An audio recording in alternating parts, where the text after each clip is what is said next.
have liked to have seen the guys from Gladiators take that Severny drop anyway versus Mezexis, which makes sense to me, 100%. But I do think that regardless of that, John, Mezexis was the easier task, and they just weren't able to get it done. South side of the island now will be the adaptation necessary. Teams dropping out early. Falcons will be out over Milta. Everybody else will disperse from there, so the paths up to the north will be a little bit more contested. We'll see those conflicts come through relatively soon. It's been great to see teams start to step up today. D+ Kia, DRS as well, continuing their upward trend since yesterday's games. Absolutely. I think for D+ Kia, they have done a great job today, and I think it was only a matter of time before we start to see them step up a little bit.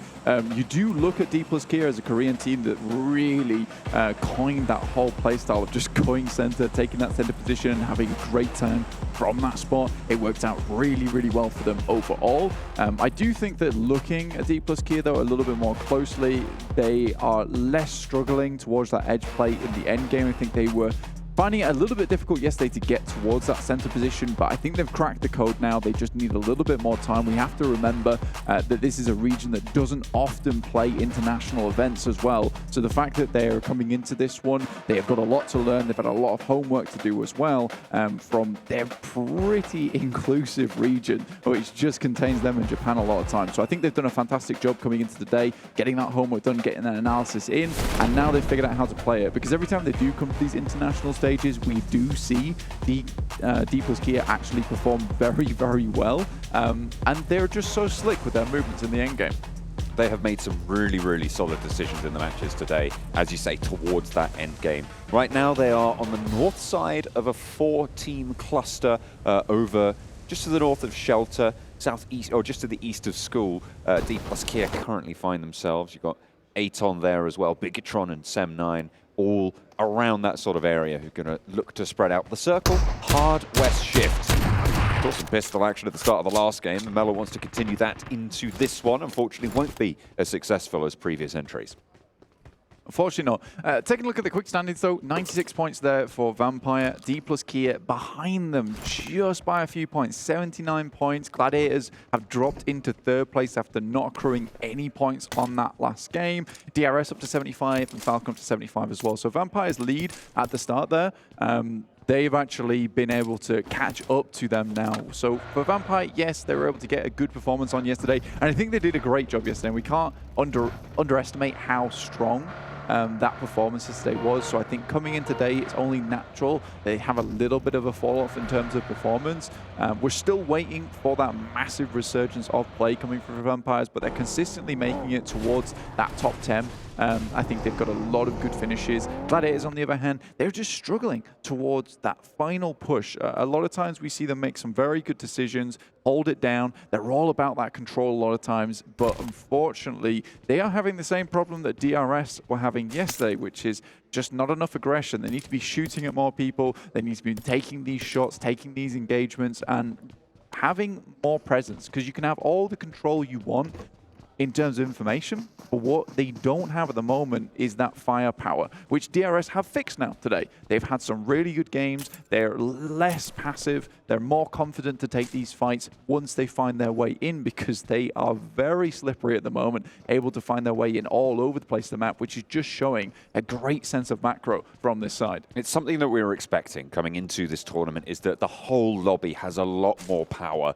It is so stacked across the board, right? So you're seeing these teams that are just able to swing from absolutely any region and play out those corners very, very well.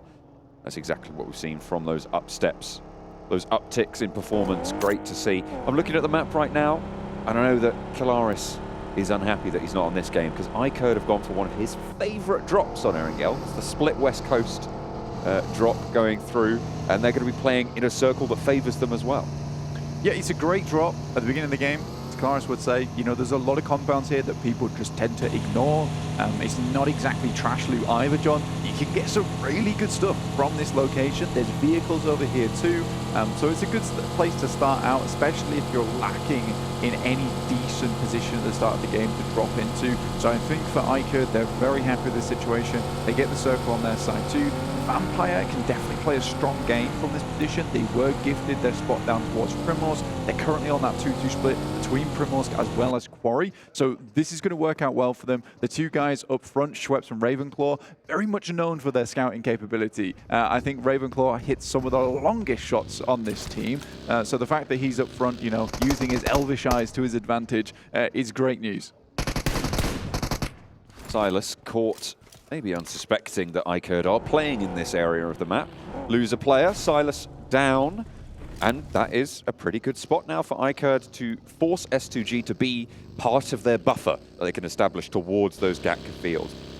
One of the main vulnerabilities of these positions is, of course, people crashing into you as you have that split drop. But if you have more teams out to your east, it's almost like an early warning system, right? You hear those teams move past and shots start to pop off. It's very obvious that teams are coming your way. It's really nice as well, considering it's a fielded area to that eastern side. Many teams, as we all know, will be just full sending it across the fields in the vehicles, trying to get those tires spinning, because you do not want to be out in those fields for very long, let alone running across them. By the time you start to get blisters on your feet, you've probably already been shot at and taken down out of the game. So for iCurd, yeah, this works out really well. I do think that there is something to be said about S2G's play there and their play for the remainder of today, which needs to be fixed up, because what we've seen so far is just quite lazy scouting coming out from this team. Some pretty questionable movements in terms of rotations. We've seen them double back on themselves after getting shot at, only to get one player popped out of the vehicle. So I'm not really not sure what's going on S2G's side of things, but something needs to change. Gladiators trying to move past Yokohama Donuts. Wheels just about surviving. Somehow the buggies don't spin out, and the Gladiators managed to get past to the tree line on the south side, just north of Ferry Pier. They'll be happy with their position here in this compound.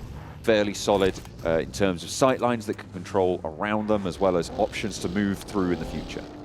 Yeah, for sure, man. I think for Gladiators themselves, they've had a bit of a rough start to this tournament. Not in terms of their point scoring, because I think it has been decent, but there have been many opportunities for them to take this all the way to take a chicken dinner, yet they are really struggling in these end games. And I think that a lot of times, because of this 18-team lobby, not making excuses for them at all, by the way, they do get a lot of players coming towards their location, and they are at heart a paranoid team, which is a little bit more acceptable when you're playing in a 16-team lobby, where, you know, a lot of times when you get to that end game, there's only so many teams you need to be keeping aware of. But we were getting towards Zone 4, Zone 5 on one of those Arangles down towards the coastal area on Farm, where we had 63 players and 16 teams around Zone 4 and Zone 5, which is absolutely crazy.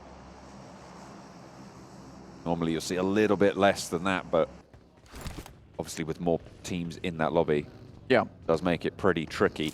Players starting to move south. You've got Aton moving on the north side of Gatka. They did drop over towards the mansion prison shelter area, so they have swung all the way out through that north side, and they're close to iCurd now on their split rotation. FaZe are playing all the way on that west coast, and that is a very big west shift.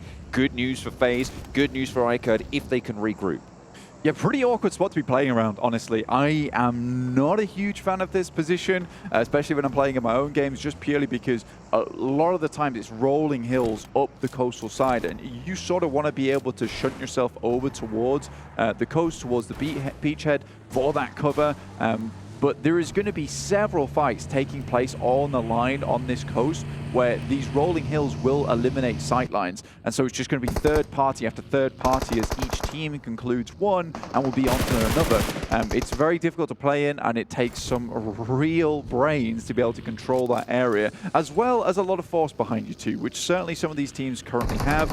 Everyone is grouping up very quickly as we already head into stage 2. Yangon Galacticos having to fend off the roll-up for SEM9, and it's going quite well, but unfortunately they've already lost 2. Depp is down, took the dip there, but Romeo traded off for it. Just cute Loki. Left standing at the top of the hill to face off against 2. Mikial and Kenny. both wanting to find the final player, but a nade evens the numbers, and now it's a 1 versus 1. DBS in hand, sure, but that nade looks pretty good. It's around the right tree, just breaking wide from Kenny. Means that he will dodge the majority of that damage there. Sends another one going a little bit longer that time. Didn't cook that nade too long, but Cute Loki yet to really find the value for it. A lot of damage poured into Mikiel to stay alive. Looks for the res, can't quite tap it on fully, and there we go. The spray and the knock. Waiting for the heal, and a really nice 1-2 tap there from Cute Loki to keep Yangon Galacticos in the running. Yeah, the one smoke comes down and Loki wraps the illusion, rounds the eyes of his opponents, and they just can't see where he's coming from. Really, really well played there. The initial nade into the ducking and dodging behind that smoke to make it happen will keep his team nice and healthy, which was quite a terrifying situation. But already a lot of action pumped out at the start of the gates here. We have at least 6 teams right now, all losing players, with Sem9 completely out of the game already. But a lot of teams already in this circle. There's only a few teams that are outside in the blue. As Teak said over on the Falcons on the stage, you know, we stay out on the edge, we're going to push, push, push, and then chicken dinner. They do that a lot. They're still in the blue right now, one of the few teams to still be out there alongside Mazexis and I8, who are moving in. The Infinity did head down towards Sosnovka, but are being held out right now by Mazexis. An odd move. Not one that I would be thinking would be happening right now, but a lot of teams are more focused towards this edge of the map on the western side. We'll see where this next circle does hit up and what kind of things it will bring with it. Quarry as well is such a major factor in exacerbating the issues of linearizing this western coast, right? Because it forces teams coming in from the southeast quadrant of this circle to go underneath it or to try and send right into the side. Most teams are going to look to go south. You could see Gladiators have done so. Aegon XI8 are looking to do that as well. We'll have to wait and see where the remnants of Mazexis and Infinity IQ both go, because they are trying to fight one another on the way, but you imagine that they're also going to be looking to that south side, and that just pushes in the south of the circle to be such a dangerous area. Yeah, you really don't want to be coming in through that north side because you're just heading through the swamped area, you're heading through that fielded grass. It's a little bit open, you can be spotted out. D plus Kia, though, were in a fairly close spot, so they've been instantly headed up towards these compounds that iCurd have actually held control over earlier on. Gladiators, though, I don't mind this position over on the south side. It does give you the opportunity of third partying. And again, this is what we wanted to see from Gladiators themselves, or just a little bit of more ferocity from their side. And I think that this particular play really does require that bite behind it. See if they're able to bear the fangs appropriately. Kitsune goes very, very low, but has backup from Tixi, top fragger in the tournament. Doing a lot of work for the team, but does go down there in an unfortunate trade with Missile. The team will roll straight on through to try and trade, but Matic falls as well. He's going to get flushed out, and Missile just about goes away there. And Meku now the last standing. The Gladiators under threat.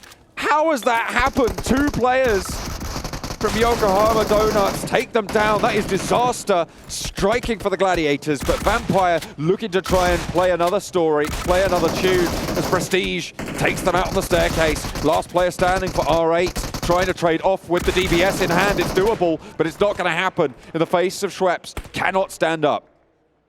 What a horrible spot to be in there. And this is just the problem with the DBS right now, is that you get one player with it. A lot of these situations where the 1v4s just weren't possible have now been opened up. So the DBS, problematic in that sense. If you're going up against it with an M4, it looked like Vampire were trying to institute there, because they are playing off in an area where they really would like to get some long sightlines. So you can understand why they would go for the double ARs. It is interesting. So I think for them, going up against that DBS, not ideal, because they're going to have to pump the bullets in, whereas just one shot from that DBS will take you down. So a little bit difficult. I'm glad they didn't face one by one. They all went down the stairs together, made sure that they were able to refrag off the back of one another. So yes, they lost a player, but it was salvaged in the end. 3 players, not ideal, but it'll do. Apparently it's enough to take down the Gladiators, though, as we saw just then. It was 3v4 coming through from the Yokohama Donuts Varel squad. And that's just not something you can afford to happen. That's where we saw 1v1s being given, right? That's exactly what you said Vampire didn't do.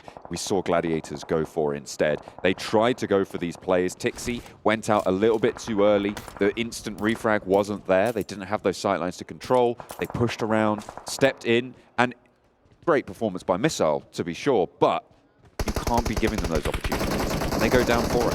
Yeah, it's a real sloppy start. There's no smokes. There's just the surprise factor coming through. And I think for Gladiators there, they realize that this play is a pretty desperate one at that point in time. They just want to get into the circle, get into the zone where they can start to play out, get some scouting done, realize where the players are in front of them, because you know with this circle, you want to be as close to the action as possible so you can start to have a little bit of influence around the lobby. Already though, we got BTR coming up towards D plus Kia, see if they can keep going on their streak, and from behind the door, Forest will take down one, looks for another.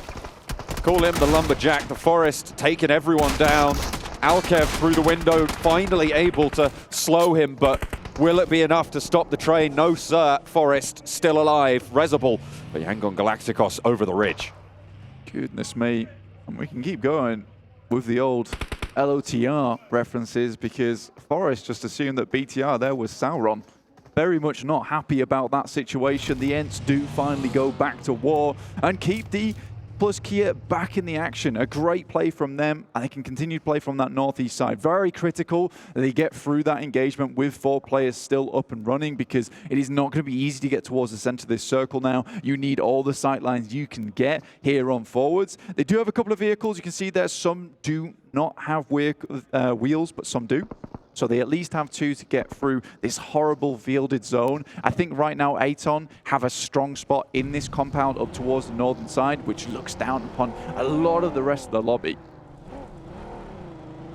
Looking at teams that might be able to find a way into that position. You've got Alpha 7 with Carrillo scouting down south to maybe crash onto Aton. Difficult push because you've got D plus Kia on your east side across the fields, as we just saw. FaZe as well on that beach side, but if Alpha 7 can make it to those compounds, potential to take it from them. From the south side, it's a lot harder to assault onto this compound, though.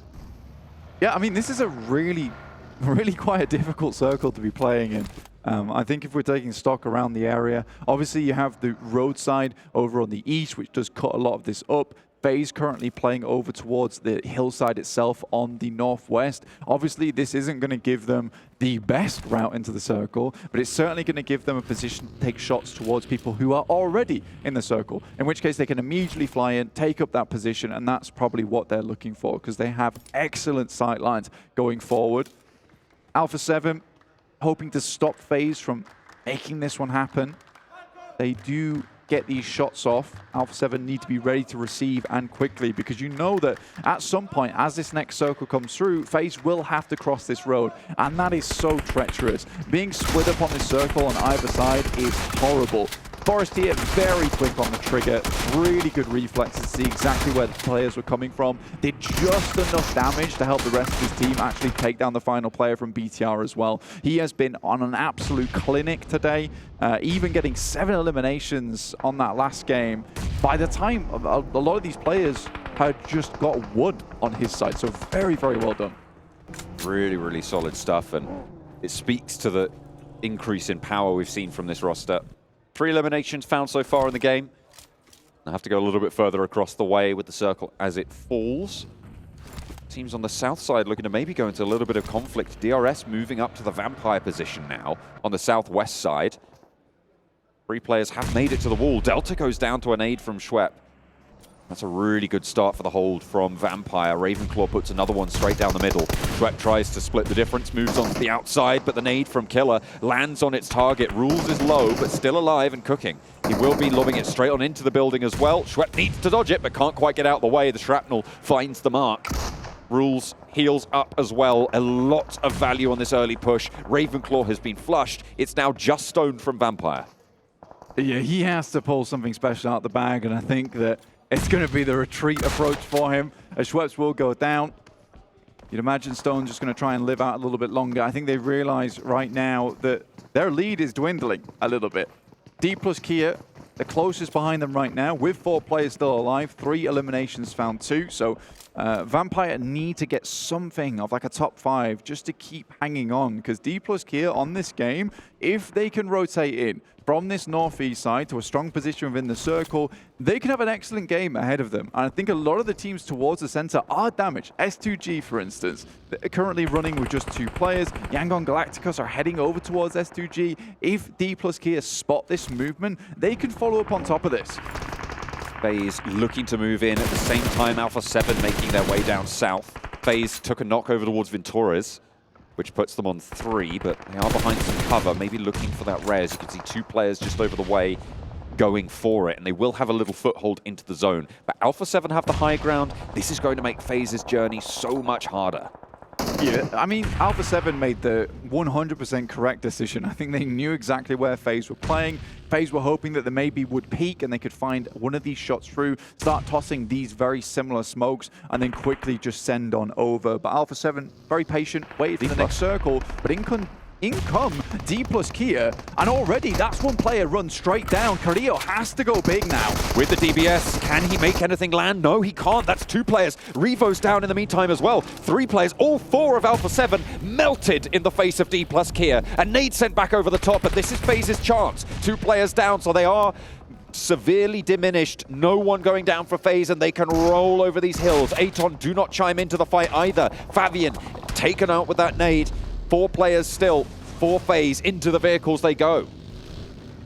Guardian Angel comes through for FaZe and opens up the path through. I think that for D plus Kia, that's got to be an assumption that's made, right, where you wonder, why is this team holding here? Why are they not further down? And that road crossing is very, very difficult. And you saw the speed at which D plus Kia removed Alpha 7.